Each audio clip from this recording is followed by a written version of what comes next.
குரு உங்களுக்கு மிதுனத்தில் சஞ்சாரம் செய்து சிறப்பான பொன் பொருள் சேர்க்கைகளை மேன்மையாக கொடுக்கும் மாதமாக இருக்கும். மேலும் சுப காரியங்கள் அனைத்தும் நிறைவேறும். புத்திர பாக்கியங்கள் தடைகள் தாமதங்கள் இருந்தவர்களுக்கு இந்த மாதத்தில் தடைகள் நிவர்த்தியாகி புத்திர பாக்கியம் புத்திர மேன்மைகளும் சிறப்பாக ஏற்படும்.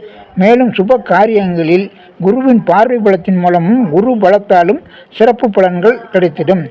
மேலும் இந்த மாதத்தில் செவ்வாயும் சுக்கிரனின் வீட்டில் குருவின் பார்வையில் குருமங்கள யோகத்தில் சஞ்சாரம் செய்கிறார். உங்களுக்கு சூரியனின் புதனும் இந்த மாத பிற்பகுதியில் புதாத்திய யோகத்தில் கன்னியில் சஞ்சரிப்பது சிறப்பாகும்.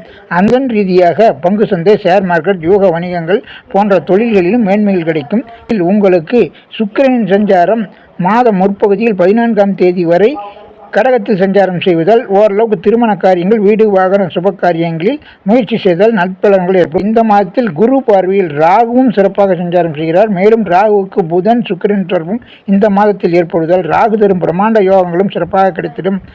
கும்பம் ராசிக்கு செப்டம்பர் மாதம் 7ஆம் தேதி சந்திரன் கும்பம் ராசியில் சஞ்சாரம் செய்யும் முழு நாளும் 11, 12, 13ஆம் தேதிகளில் மேஷம், ரிஷபம் ராசிகளில் சந்திரன் சஞ்சாரம் செய்யும் நாட்களும் 19, 20, 21, 22, 23ஆம் தேதிகளில் சிம்மம், கன்னி ராசிகளில் சந்திரன் சஞ்சாரம் செய்யும் நாட்களும் 29, 30 தனுசுவில் சந்திரன் சஞ்சாரம் செய்யும் நாட்களும் சந்திராபலம் உள்ள நாட்களாகும். இந்த நாட்களில் சுப காரியங்கள், முக்கியமான காரியங்கள், புதிய காரியங்களை செய்தால் நன்மைகள் கிடைக்கும், மேன்மையான பலன்கள் கிடைக்கும்.